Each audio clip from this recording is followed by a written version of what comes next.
interrupt our programming. This is a national emergency. Important instructions will follow.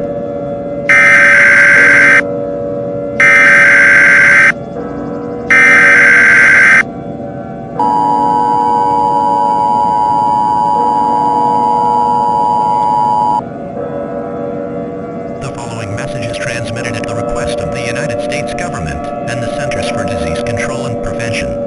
The rabies virus has undergone a deadly mutation, and all attempts at post-exposure treatment have failed as the virus shows resistance to post-exposure treatment. There have been reports of 7.9 billion cases of the virus across the entire world. If you catch this virus, you will die in 7 to 14 days after exposure to the virus. There is no escape from this contagious disease event. There is no reason to stay calm. Go into panic mode. The President has selected a verse from the Bible to be read over the emergency alert system. Romans 6:23. For the wages of sin is death, but the free gift of God is eternal life, through our Lord Jesus. This station will sign off for the final time with the playing of the national anthem. May God have mercy on your souls.